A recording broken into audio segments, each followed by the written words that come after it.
Sudah dibawakan oleh Jemaat Morion, lagu yang sangat indah. Terima kasih oleh karena sudah mempertimbangkan dan juga memikirkan kerinduan hati pendengar, sebab mereka tidak akan puas kalau hanya menyanyikan satu lagu, untuk dinyanyikan dua lagu. Jadi mereka cukup sensitif. Terima kasih banyak untuk lagunya. Dan kami berdoa Tuhan kiranya akan memberkati Jemaat Morion dan juga akan menjadi berkat di waktu-waktu selanjutnya. Sekali lagi terima kasih, hormatkan. Baik, tadi kita sudah di absen ya. Besok kita semua akan datang. Sedikit kita review apa yang kita sudah pelajari sepanjang satu pekan. Bahkan sebelumnya, tapi sebelumnya karena Pastor Amir yang berbicara dan saya tidak tahu apa yang dibicarakan, tetapi saya percaya itu juga mengangkat kerohanian kita, membawa kita lebih dekat kepada Tuhan. Kita sudah berbicara tentang masa depan dunia, bahwa hanya ada satu kerajaan. Kemudian kita juga sudah dijanjikan kedatangan Yesus yang kedua kali. Lalu kita juga sudah tahu apa itu mencari Allah. Dan tadi malam kita diberitahu tentang bagaimana jalan menuju keselamatan. Dan terima kasih tadi malam sudah ada beberapa yang mengambil keputusan, mengambil langkah untuk mendapatkan keselamatan itu. Pada malam ini kita akan berbicara dalam Wahyu Pengharapan ini tentang pintu kasihan akan tertutup, dosa dan dosa yang tidak diampuni. Saya bisa bayangkan ketika pada zaman Nuh, ketika air itu sudah mulai meninggi, naik, level air itu naik. Makin lama orang mulai sadar, kelihatannya ini banjir. Mereka mungkin pergi ke tempat-tempat yang lebih tinggi, mungkin pergi ke gunung-gunung kalau ada. Tapi kelihatan air itu pun mengikuti dan mengikuti semakin tinggi, sampai mereka tiba ke puncak yang paling tinggi. Tetapi air itu pun tetap naik, bahkan sudah datang dari bawah dan juga turun dari atas. Lalu mereka datang kepada Nuh. Mereka berusaha untuk mengejar, mencapai bahtera Nuh. Dan mungkin di antara mereka ada yang berusaha dan berhasil untuk menggapai bahtera Nuh. Lalu mereka mengetok-ketok pintu. Nuh, buka pintunya. Tetapi Nuh katakan, bukan saya yang menutup pintu, tapi Tuhan yang menutup pintu bahtera ini, dan saya tidak bisa buka. Alkitab mengatakan bahwa roh pun tidak akan selama-lamanya berdiam di dunia, di hati manusia. Akan ada saatnya di mana roh Tuhan akan ditarik dari manusia. Itu sebabnya sekali lagi kita berbicara tentang ketika pintu kasihan itu sudah ditutup, ketika kesempatan itu tidak ada, apa yang harus dilakukan? Bagaimana dengan dosa-dosa? Berbicara mengenai dosa yang tidak dapat diampuni. Saudara coba refleksi satu hari ini saja. Berapa dosa yang kita lakukan? Berapa dosa yang kita lakukan? Apakah satu hari ini ada orang yang berani mengatakan, saya tidak melakukan dosa? Coba angkat tangan. Saya tidak melakukan dosa. Berarti semua itu orang berdosa. Saya juga orang berdosa. Kita orang berdosa. Tapi Allah itu adalah Maha Pengampun. Apakah saudara bisa mengetahui kalau di antara dosa yang kita lakukan hari ini ada salah satu di antaranya adalah dosa yang tidak diampuni? Adakah di antara dosa itu yang mungkin kita rasa ini tidak bisa diampuni? Saya pikir semoga tidak ada. Dan itulah yang mau kita jelaskan pada malam hari ini. Dan pertanyaan yang berikut, kira-kira berapa banyak waktu yang kita miliki untuk mempersiapkan diri kita sampai masuk ke surga? Mungkin tidak akan semua orang bisa masuk surga, maksud saya, tidak akan semua orang, dan jelas tidak akan semua orang bisa hidup pada waktu kedatangan Yesus yang kedua kali. Ada di antara mereka yang Tuhan sudah izinkan dulu beristirahat, karena memang Tuhan katakan terlalu lelah, biarlah dulu dia beristirahat sampai nanti Yesus datang. Di antara mereka ada yang seperti itu.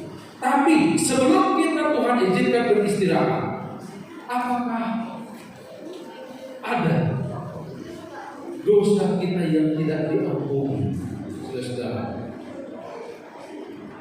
Apakah masih ada kesempatan bagi kita untuk mempersiapkan diri kita menyambut kedatangan Tuhan? Walaupun mungkin Tuhan izinkan kita beristirahat lebih dahulu. Apa dosa yang tidak bisa diampuni itu? Ada orang berpikir bahwa dosa yang tidak diampuni itu adalah dosa apa itu? Dosa kalau saya membunuh, kalau saya berzina, kalau saya apalagi tindakan terlibat dalam tindakan bunuh diri, kemudian mungkin aborsi. Kalau di beberapa negara mungkin hukum itu berbeda-beda. Lamanya hukuman seseorang itu di bumi berbeda-beda. Kalau dia hanya terlibat mungkin hanya membunuh dengan tidak sengaja, mungkin hanya tidak akan sama dengan orang yang membunuh dengan berencana. Kalau di Filipina ada lagi, kalau dia membunuh, kemudian membunuh berencana, setelah membunuh, kemudian dia apalagi mutilasi, dia dimutilasi itu apa namanya?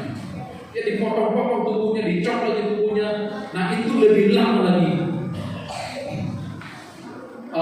masa untuk dibuikan. Apakah dosa seperti itu yang tidak bisa diampuni? Alkitab mendefinisikan dosa yang tidak diampuni sebagai satu dosa yang tidak seperti yang kita pikirkan. Ternyata bukan itu dosa yang tidak diampuni. Lalu apa dosa yang tidak diampuni? Kalau itu masalah membunuh, berzina, coba pikirkan ini. Maria Magdalena, ini adalah Maria Magdalena ini, dia pernah melakukan terlibat dengan apa namanya, perzinahan 7 kali katanya. Bahkan dia kerasukan setan. Tapi ketika dia datang kepada Tuhan, maka Tuhan katakan dosamu sudah diampuni. Sudah diampuni. Jadi walaupun dosa kita merah seperti televisi atau seperti kain kesumba, akan putih seperti kapas dan juga putih seperti salju, Tuhan akan ampuni. Ya.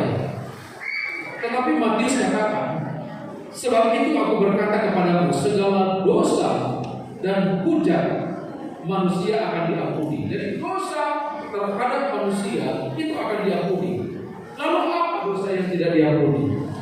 Tetapi hujat terhadap Roh Kudus itu yang tidak bisa diampuni.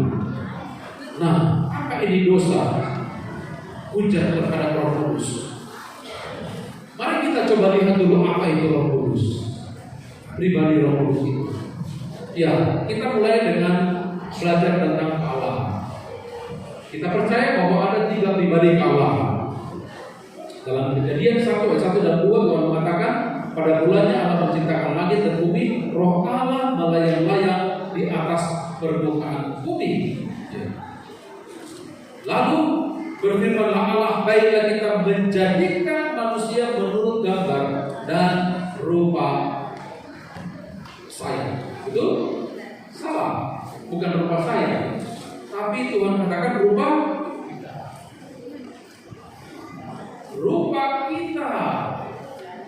Kita ini kalau dalam ilmu bahasa ini masuk dalam kategori apa? Singular atau plural? Ya, plural atau jamak, lebih dari satu. Baiklah kita, baiklah kita menjadikan manusia menurut rupa dan gambar kita. Jadi ini adalah kalau dalam bahasa apa namanya? Ini kita ini adalah orang pertama jamak. Ya. Ini orang pertama jamak, tapi dia jamak ya. Ini artinya lebih dari satu. Dan lebih jelas lagi dalam Yohanes pasal 5 ayat 7 dikatakan sebab ada 3 yang memberi kesaksian di surga. Siapa itu? Bapa, Firman, dan Roh Kudus. Dan ketiganya adalah satu. Unity. Kata satu di sini adalah bukan one, tetapi dia berbicara tentang ehad. Jadi kata ehad itu digunakan untuk menggambarkan satu kesatuan.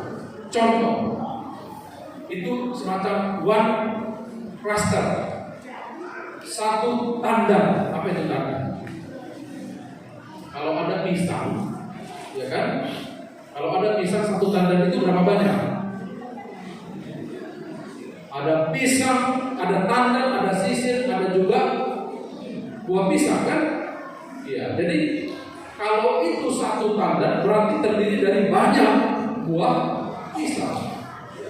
Jadi bukan satu dalam arti satuan, ya, tapi itu adalah berbicara tentang ehad.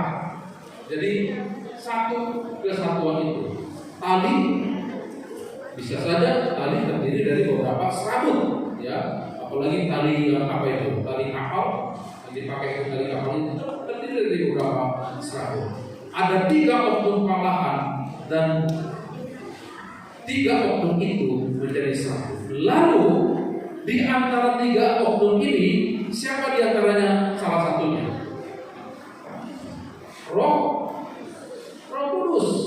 Jadi Roh Kudus jelas adalah merupakan bagian dari Allah, pribadi dari Allah sendiri.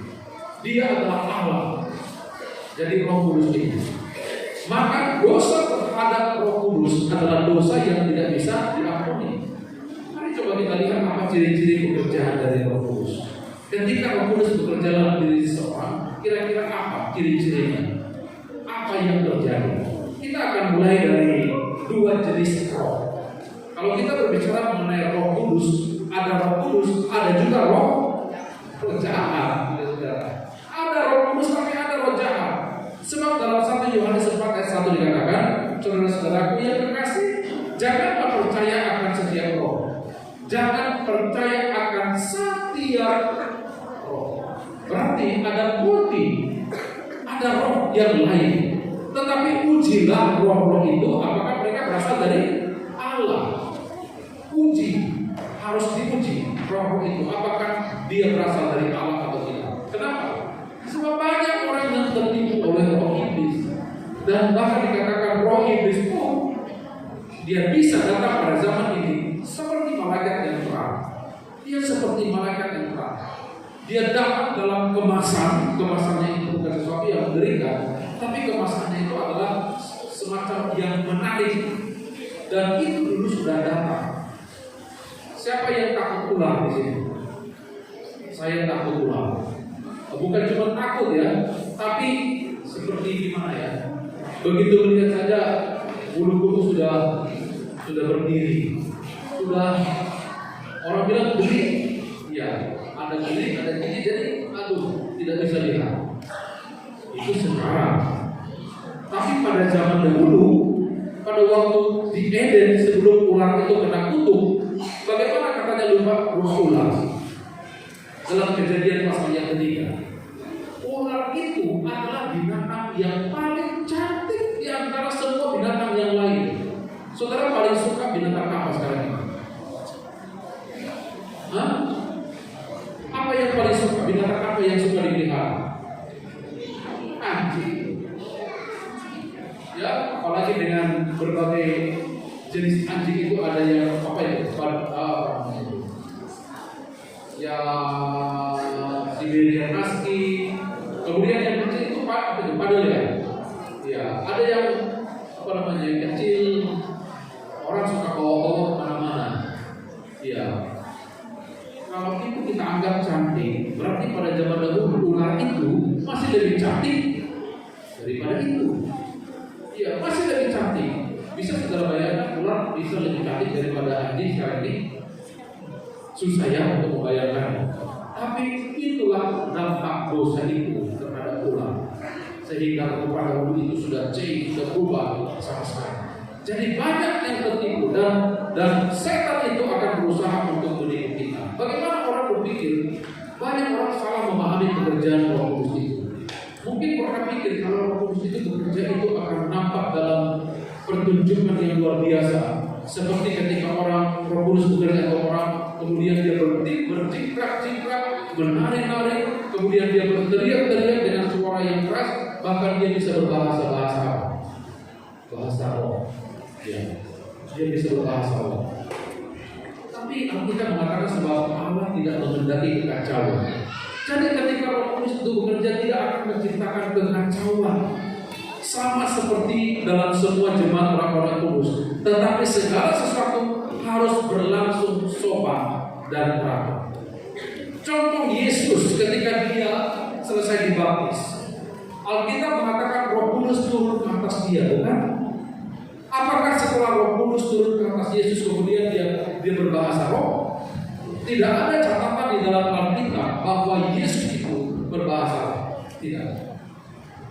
Tidak pernah ada catatan di dalam Alkitab.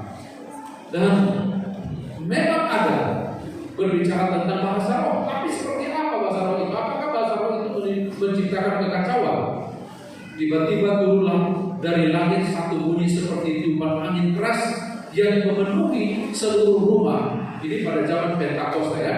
Dan tampaklah kepada mereka lidah-lidah seperti nyala api yang bertebaran dan hinggap pada mereka masing-masing. Maka penuhlah mereka dengan Roh Kudus. Lalu ketika mereka penuh dengan Roh Kudus, apa yang terjadi? Maka mereka berbicara dalam bahasa yang bisa dimengerti. Justru menjadi bisa dimengerti. Bahasa dusun, saudara bisa bicara bahasa dusun, tapi saya bisa mengerti. Kira-kira seperti itulah keadaannya pada zaman Pentakosta. Kenapa? Karena memang ada barrier, ada language barrier, dan Tuhan mengaruniakan karunia bahasa untuk mempersatukan umat itu, bukan untuk memecah belah, tapi itu adalah untuk mempersatukan. Dan ketika Tuhan datangkan itu, apa hasil yang baik? Banyak orang bertobat. Sejak saat itu ribuan orang bertobat oleh karena pekerjaan Roh Kudus yang ada pada orang itu. Jadi Roh Kudus adalah satu karunia kepada jemaat. Secara intentional, ya secara dengan sengaja dia datang untuk datang ke kita dan terus datang untuk melengkapi kita sebagai satu umat dan juga sebagai satu pribadi. Dan karunia ini juga untuk memperlengkapi. Jadi di sini dikatakan tak kala ia naik ke tempat tinggi, ia memberikan pemberian kepada manusia, dan ialah yang memberikan baik rasul-rasul maupun nabi-nabi, baik pemerintah Injil maupun gembala-gembala. Banyak pemberian, tapi semua pemberian itu untuk apa? Untuk, coba kita lihat di sini, untuk memperlengkapi orang-orang kudus bagi pekerjaan pelayanan bagi pembangunan tubuh Kristus.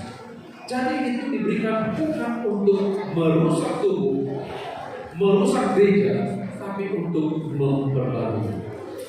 Ya, apa karunia lain tadi? Dikatakan tetapi Allah menetapkan beberapa orang dalam jemaat. Ada rasul, ada nabi, ada pengajar. Selanjutnya mereka mendapatkan karunia-karunia. Orang-orang ini diberikan karunia-karunia. Dan di antara karunia itu apa?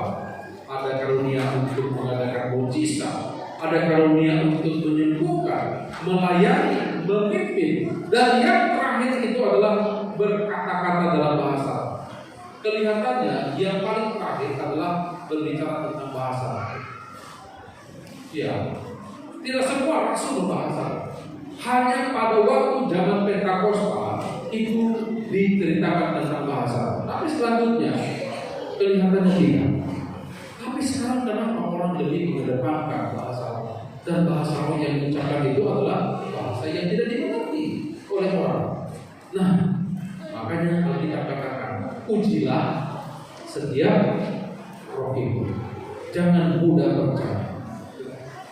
Ya, kita lihat kembali di sini bahwa itu ketika roh itu rasul-rasul berbicara, mereka berkata-kata dalam bahasa mereka sendiri. Dan orang berpikir, bagaimana mungkin kita bisa mendengar mereka berkata-kata dalam bahasa kita sendiri, yaitu bahasa yang kita pakai di negeri asal kita. Jadi mereka mengerti dalam bahasa negeri asal mereka. Bahasa roh tidak sama dengan mantra. Saya pernah masuk ke dalam satu perkumpulan mahasiswa. Jadi kebetulan diajarkan orang-orang itu berbahasa roh. Dan mereka berbahasa roh. Sungguh saya tidak mengerti apa yang mereka katakan. Tidak ada dalam kamus bahasa Melayu, bahasa apa lagi? Tidak ada dalam bahasa yang kita mengerti. Bahkan bahasa etnik pun tidak ada. Dan ketika saya tanya, apa yang kamu bicarakan tadi? Kamu mengerti nggak? Dia katakan tidak. Coba kamu ulangi dulu bahasa kita tadi. Dan dia malu untuk mengatakan ya, jadi kalau itu hanya saya supaya bisa berani untuk berbicara. Setan bisa mencoba untuk memalsukan Alkitab, bahkan dengan berbagai cara. Dia sudah melakukan pemalsuan dari dulu, ya. Dan Allah memberikan Roh Kudus-Nya, dan Allah tidak mencipta kekacauan, melainkan Allah itu memberikan kesatuan atau kebangunan. Satu kali dalam acara kebangunan rohani, dalam satu ada teriakan keras, kemudian ada bahasa-bahasa aneh. Lalu dalam acara itu mulai seorang wanita berteriak, kemudian dia berteriak dengan cara yang sangat memalukan. Kemudian dia berbaring, berguling-guling di lantai, di lantai dari gereja itu. Dan mereka berguling-guling seperti orang yang tidak dibedakan antara orang kerasukan setan atau orang yang sedang dimasuki oleh roh. Lalu setelah diselidiki, ternyata pendeta yang memimpin itu juga sedang mabuk pendeta. Ya. Dan beberapa di antara timnya, termasuk wanita ini, juga adalah sedang mabuk. Saudara-saudara, itu mereka lakukan untuk meyakinkan dengan satu cara-cara penipuan. Dalam Kisah Rasul pasal 5:30 dikatakan, dan kami adalah saksi dari segala sesuatu. Kami dan Roh Kudus yang dikaruniakan kepada semua orang. Banyak orang yang mengaku memiliki Roh Kudus pada saat ini, tapi ketika diuji dengan firman Tuhan, mereka tidak lolos dengan ujian tersebut. Apa ujian? Tadi dikatakan ujilah setiap orang. Apa ujiannya? Bagaimana kita menguji? Ujiannya adalah firman Tuhan. Jikalau kamu mengasihi aku, kamu akan menuruti segala perintahku, dan Ia akan memberikan kepadamu seorang penolong yang lain, supaya menyertai kamu selama-lamanya, yaitu Roh kebenaran. Jadi apa ujiannya? Ujiannya adalah menuruti perintah Tuhan. Kalau saja, makanya Alkitab ini menjadi ujian terhadap banyak orang. Maka Alkitab ini katakan, sebab ini, karena sebab ini dan sebab ini, mesti begini, mesti begitu, harus ini, harus itu. Itu cara menafsirkan Alkitab. Kenapa dikatakan sebab harus ini, harus begitu, tambah ini, tambah itu, mesti begini, mesti begitu. Jadi tidak ada kontradiksi antara satu dengan yang lain. Kalau harus begini, di sana juga harus begitu. Kalau tambah ini, di sana juga tambah itu. Itu artinya, jadi tidak ada kontradiksi antara satu dengan yang lain. Tidak boleh ada kontradiksi fenomena pekerjaan Roh Kudus dengan apa yang digariskan oleh Alkitab. Dan Alkitab mengatakan bahwa Dia akan mengirimkan Roh Kudusnya untuk menuntun kita menerima firman. Barang siapa yang memegang perintahku dan melakukannya, dialah yang mengasihi aku. Kalau tidak, saudara, tidak. Siapapun yang tidak menaati perintah Allah, jangan pernah berharap bahwa dia menerima Roh Kudus. Tidak. Kembali kepada kita pikirkan apa dosa menghujat Roh Kudus. Kalau dikatakan barang siapa berkata, aku mengenal dia, tetapi tidak menuruti perintahnya, maka dia adalah seorang apa? Seorang apa dikatakan di sini? Pendusta, dan di dalamnya tidak ada kebenaran. Dia adalah pendusta. Pekerjaan Roh Kudus adalah menyadarkan seseorang. Akankah Tuhan memberikan karunia paling indah kepada seorang yang melawan Dia? Tidak. Jawabannya tidak akan mungkin. Mengapa? Mengapa Dia tidak memberikan? Apa fungsi Roh dalam kehidupan kita? Apa fungsi dari Roh Kudus itu dalam kehidupan kita? Kita lihat di sini. Tapi apabila Ia datang, yaitu Roh kebenaran, apa yang dilakukannya? Ia akan memimpin kamu ke dalam seluruh kebenaran. Jadi kalau Roh Kudus itu datang kepada kita, Roh Kudus sudah datang kepada kita sekarang ini, dan Dia mau menuntun kita ke dalam kebenaran. Apakah kita akan menyambut Dia atau tidak? Apakah kita akan menyambut Dia? Dikatakan, tetapi kami murid-murid Musa, kami tahu bahwa Allah telah berfirman kepada Musa, tapi tentang Dia itu kami tidak tahu dari mana Dia datang. Banyak orang menolak kebenaran dengan cara seperti ini. Ini adalah ketika orang-orang Yahudi pada zaman Yesus menolak Musa. Dikatakan kami memang menerima Musa, tapi tentang Yesus ini kami tidak tahu Dia. Walaupun Roh Kudus, bahkan Tuhan katakan, kamu menyelidiki firman Tuhan. Walaupun firman Tuhan itu bercerita tentang kebenaran, tentang aku, tapi kamu tidak mau menerimanya. Jadi dengan sengaja mereka menolak pekerjaan Roh Kudus. Mereka hanya menjalankan apa yang disebutkan dengan tradisi mereka. Kembali Alkitab mengatakan, dengan tidak memandang lagi zaman kebodohan, maka sekarang Allah memberitakan kepada manusia bahwa di mana-mana semua orang harus bertobat. Saudara-saudara, Roh Kudus telah datang kepada kita. Kalau kita sudah tahu bagaimana harus berbuat baik, tetapi tidak melakukannya, maka ia berdosa. Kita sekarang sudah mulai mendekati jawaban terhadap apa itu dosa menghujat Roh Kudus. Jadi Roh Kudus itu, menghujat Roh Kudus itu yang pertama adalah ketika kita sudah tahu apa itu kebenaran dan kita tidak mau melakukannya, maka kita sudah mengarah kepada dosa menghujat Roh Kudus. Saudara sudah tahu, kita sudah tahu, tapi kita tidak mau melakukannya. Nah, itu adalah dosa.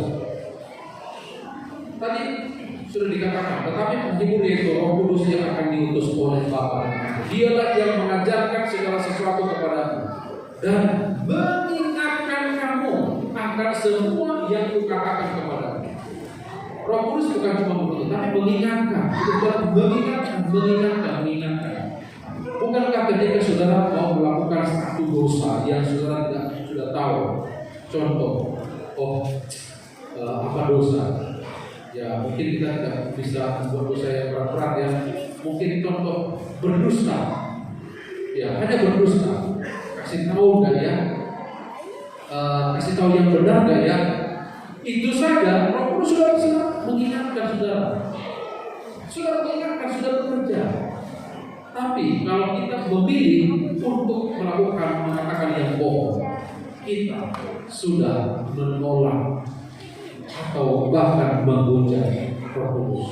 Sebab jikalau aku tidak pergi, penghibur tidak akan datang kepada. Tapi jikalau aku pergi, aku akan mengutus dia kepadamu. Dan kalau dia datang, dia akan menginsafkan dunia akan dosa, kebenaran, dan penghakir. Ya, apa itu menginsafkan? Apa itu menginsafkan? Saya dulu tinggal di satu desa. Tidak ada teman-teman yang mengingatkan saya bagaimana cara memelihara hari Sabat. Jadi hari Sabat, kalau saya sepulang gereja, saya pergi main-main. Kalau ada teman saya main bola, saya juga main bola. Hari Sabat sore, saya juga main bola. Tapi ketika saya masuk asrama, kemudian saya lihat hari Jumat, ini Jumat petang, tidak ada lagi main bola. Itu kampus kalau ada di Pematang Siantar ya, itu sudah stop, tidak ada main bola. Jadi semua orang sudah ada di meja setrika pakaiannya, semua sudah putar-putar lagu-lagu rohani, kemudian semir sepatu karena besok semua sudah persiapan, besok kita akan ke gereja. Dan setelah pulang dari gereja, kita mengadakan acara pemuda Advent, kemudian kami pergi bagi-bagi anak-anak dan rakat kepada orang-orang, dan itu yang kita lakukan. Itulah yang dinamakan dengan menginsafkan. Kalau kita tahu yang benar, ya, maka Roh Kudus itu menyadarkan kita. Jadi menginsafkan ini adalah kata lain dari menyadarkan. Oh, saya sadar. Kalau kita sudah disadarkan, tapi kita juga masih mengeraskan hati kita, oh tidak, maka itu adalah satu tindakan dosa terhadap Roh Kudus. Roh adalah kekuatan yang dapat bekerja. Bekerja dengan siapa? Bekerja lewat orang lain. Dia bekerja lewat orang tua kita bagi anak-anak. Jadi bagi anak-anak, orang tua itu juga adalah merupakan wakil Tuhan untuk mengingatkan kita, mengajarkan kita hal yang baik, prinsip-prinsip yang baik. Itu adalah wakil Tuhan.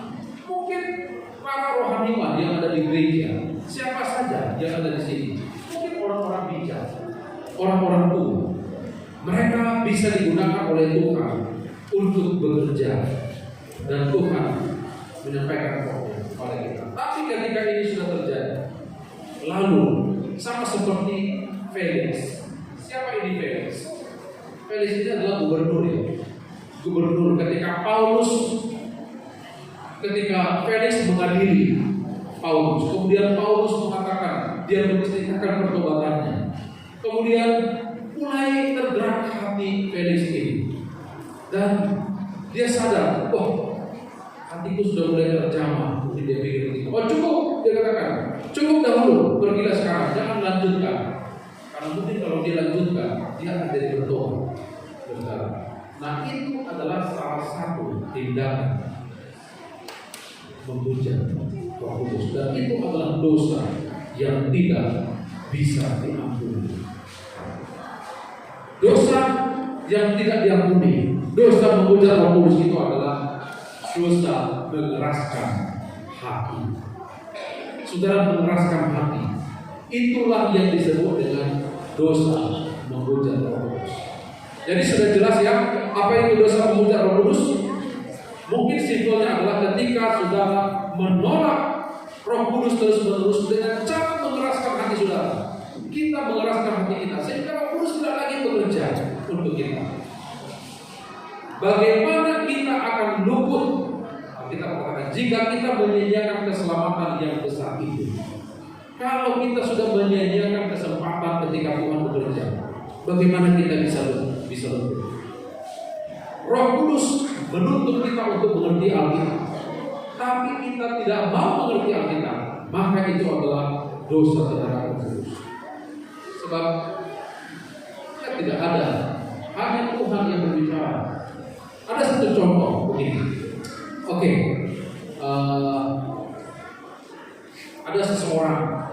yang mau menyucikan hari Sabat. Lalu apa yang dilakukan? Dia pergi, kemudian dia tidur. Dia berdoa, Tuhan tunjukkanlah kepadaku hari apa itu hari Sabat. Kemudian dia tidur. Kemudian dia bangun. Ketika dia bangun dia lihat kalender. Oh, kalender ya. Ketika dia lihat kalender, dia lihat langsung Sunday. Oh, Tuhan sudah menuntun saya untuk menjawab pertanyaan saya bahwa hari pergantian itu adalah Sunday. Apakah ini pekerjaan Roh Kudus? Saudara, tidak. Roh Kudus itu tidak bekerja dengan cara seperti ini. Roh Kudus itu akan bekerja menuntun kita untuk menyelidiki firman Tuhan. Segala sesuatu yang Tuhan nyatakan, yang sudah Tuhan nyatakan lewat firman Tuhan ini, Dia tidak akan nyatakan kepada kita dengan cara lain. Tuhan hanya mau kita, caranya adalah membacanya. Tuhan tidak mau kita take for granted. Apa itu? Kita sudahlah nanti dengar saja apa kata Roh Kudus, bisikan Roh Kudus. Tidak usah baca Alkitab. Baca Alkitab adalah cara kita untuk mendengarkan suara Roh Kudus. Itu sebabnya sebelum membaca Alkitab, kita harus berdoa minta kepada Roh Kudus. Ya, kalau kita membaca, maka firman Tuhan itu akan berbicara. Bahkan dikatakan itu tajam. Tajam itu bagai pedang yang bermata dua. Begitulah tajamnya. Dia akan semua mengupas semua kebenaran itu. Bahkan sisi kehidupan kita akan ditegur. Mungkin kita tidak sensitif dengan dosa-dosa tertentu, tapi dengan kita berdoa, semakin sensitif kita berdoa. Mungkin kita tidak peduli dengan orang lain, dan kita tidak merasa itu berdosa. Selagi saya tidak menjahati dia, melakukan sesuatu yang jahat terhadap dia, mungkin kita tidak anggap dosa. Tapi kalau kita biarkan orang dalam keadaan susah, butuh pertolongan, dan kita pergi saja, saudara-saudara, lama-kelamaan kalau kita baca firman Tuhan, maka itu akan menyadarkan. Jangan menolak ajakan Roh Kudus. Jangan menolak. Firman Tuhan katakan, dan itulah sebabnya Allah mendatangkan kesesatan atas mereka yang menyebabkan mereka percaya akan dosa, supaya dihukum semua orang yang tidak percaya akan kebenaran.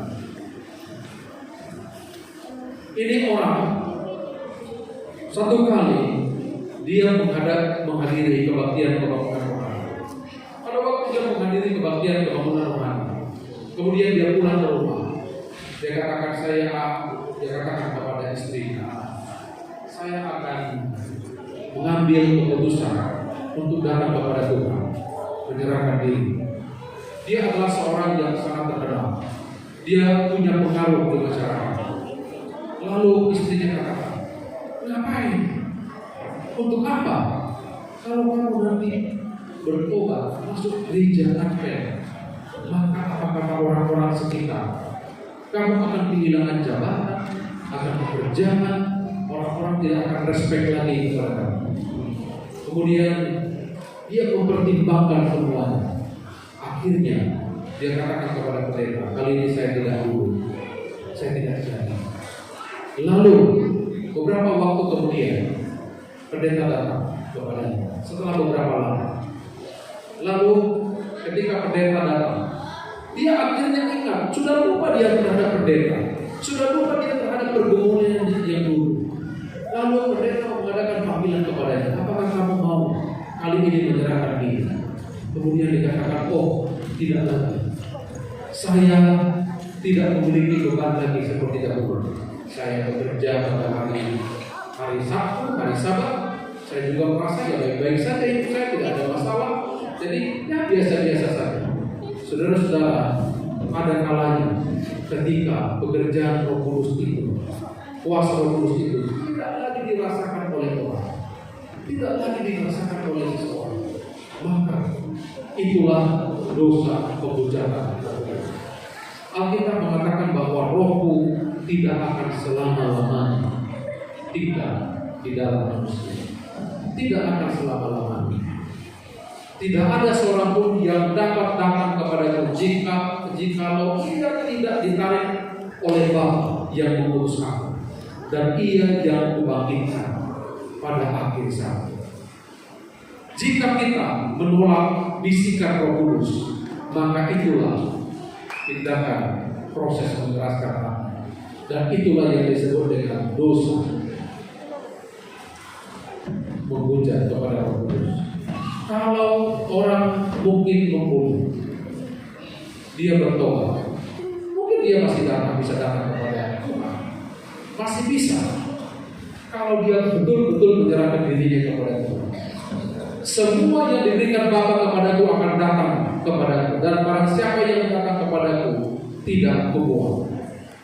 Siapa saja kalau datang kepada Tuhan, maka Tuhan akan mengampuni.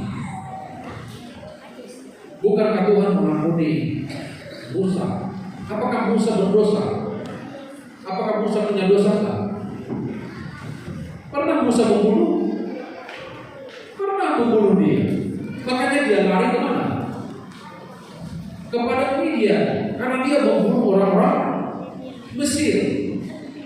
Iya, dia membunuh orang Mesir.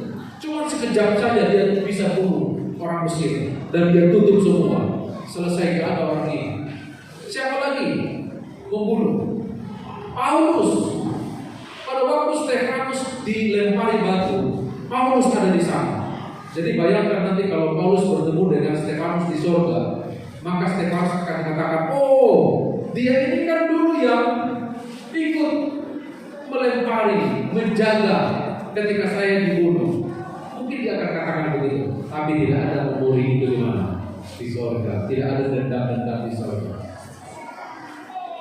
Bagi orang yang mungkin berargumen kepada ini adalah juga dosa yang menghujat Roh Kudus. Kalau kita sudah tahu kebenaran, tapi kita tidak melakukan, maka ini adalah dosa kebenaran. Tapi kalau kita mengaku sama seperti Musa, Yakub yang berbohong, Daud, Petrus, Paulus, mereka-mereka ini akan diampuni. Kenapa? Karena mereka datang kepada Tuhan. Kita harus datang sama seperti mereka dan berkata kepada Tuhan, Tuhan, jadikanlah hatiku tahir. Tahir itu artinya bersih, pulih, sembuh. Sembuhkanlah hatiku. Dosa mendukakan Roh Kudus itu berjalan secara perlahan-lahan. Itu tidak langsung begitu saja. Contoh, ada seorang anak kecil ketika dia mencuri buah, katakanlah buah apel, kemudian dia berhasil escape, melarikan diri, gak ada yang tahu. Lalu karena dia rasa kemudian besok dia curi 1 kilo lagi. Tadinya 1 buah, sekarang 1 kilo, dan juga dia bisa escape. Lalu dia juga melakukan dosa, mulai dari mencuri, kemudian mencuri uang, bahkan sampai kepada perampokan, bahkan sampai menjadi sindikat kejahatan. Kalau itu dia lakukan terus-menerus dan tidak ada lagi rasa bersalah, maka akan ada waktunya dia tiba pada titik yang namanya point of no return. Tidak akan ada lagi titik balik. Dia sudah tiba di titik itu dan dia terus menerus karena hatinya sudah diikhlaskan. Ada jalan yang disangka orang lurus, tetapi ujungnya menuju maut. Pelajaran pada satu bahkan lebih dari 1 pekan ini, kita sedang menyampaikan apa itu jalan yang lurus kepada semua. Dan jalan yang lurus itu, hal yang benar itu sudah kita sampaikan lewat firman Tuhan. Maka apakah saudara mau menerima Dia sebagai juru selamat hidup? Apakah saudara mau menerima semua firman yang kita sudah dengarkan, yaitu adalah jalan yang lurus itu? Dan inti dari jalan lurus itu adalah Yesus. Yesus yang adalah kebenaran dan hidup. Dan tidak seorang pun yang datang kepada Bapa, tidak ada seorang pun yang mendapatkan keselamatan kalau tidak melalui Yesus. Jika saudara mau, maka saya mengajak saudara untuk berdiri pada saat ini. Dan sementara saudara berdiri pada saat ini, datang kepada Tuhan. Saya minta pianis boleh memainkan satu lagu atau beberapa lagu dengan suara yang bagus. Mari datang kepada Tuhan. Dengarkan suara dan jangan berlambat. Kembali saya mengajak kita, bagi saudara-saudara yang belum menerima Yesus sebagai juru selamat pribadi, saya mengundang saudara kembali pada malam ini untuk boleh tampil di depan kami untuk menerima, membuktikan iman saudara yang adalah jalan yang hidup, Yesus yang adalah benar.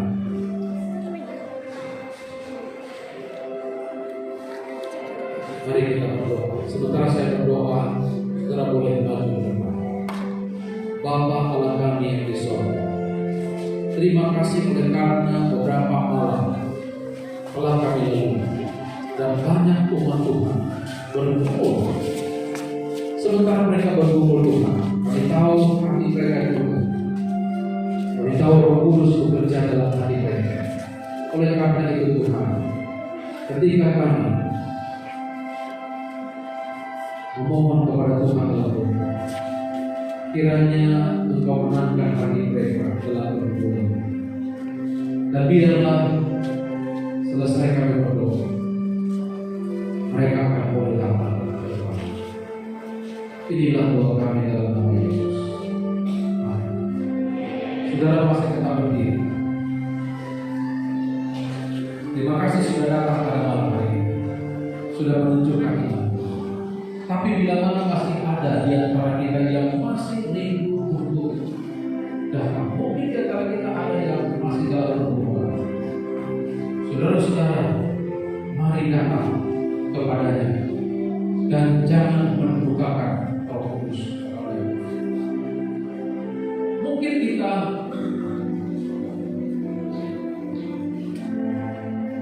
akan hidup pada waktu Yesus datang. Tapi mungkin di antara kita ada yang mungkin tidak berkesempatan. Mungkin Tuhan katakan kamu istirahat sebelum Yesus datang. Tapi ketika Tuhan izinkan kita beristirahat, jangan seperti nasib orang ini. Dia adalah seorang yang tadinya hampir bertobat, tapi ketika dia sedang kritis di rumah sakit, kemudian ibunya berkata kepadanya, "Nah, biarlah saya panggil seorang pendeta untuk berdoa supaya kamu mau menyerahkan hidupmu kepada Tuhan." Tapi dia katakan, tidak ada lagi gunanya, sudah terlambat. Dan akhirnya pemuda itu dia harus mengakhiri hidupnya dengan satu penyesalan, dengan satu peristiwa kondisi yang sangat mengenaskan, tanpa ada harapan. Bahwa Yesus akan membangkitkan kita. Apakah saudara sudah menerima kebenaran atau masih menunggu? Saudara-saudara diminta untuk datang pada saat itu. Terimalah panggilan ini. Sekali lagi, mari kita berdoa. Bapa yang di sorga, Allah yang Maha Kasih, terima kasih oleh karena anak-anak Tuhan telah datang. Serahkan diri mereka kepada-Mu. Terimalah mereka ya Tuhan sebagai anak-anak yang Engkau kasih. Dan ketika mereka akan dibaptis, terimalah mereka sebagai anggota-anggota jemaat baru dalam tubuh Kristus, di mana kami saling bersekutu, saling membangun satu perasaan, satu iman dan satu kasih untuk menyongsong kedatangan Tuhan. Bila mana masih ada di antara hadirin yang masih bertumbuh, kiranya Tuhan bekerja dalam hati saudara dan memenangkan pergumulan saudara. Terima kasih Bapa. Inilah doa kami dalam nama Yesus kami berdoa. memberkati kita semua. Kita boleh duduk.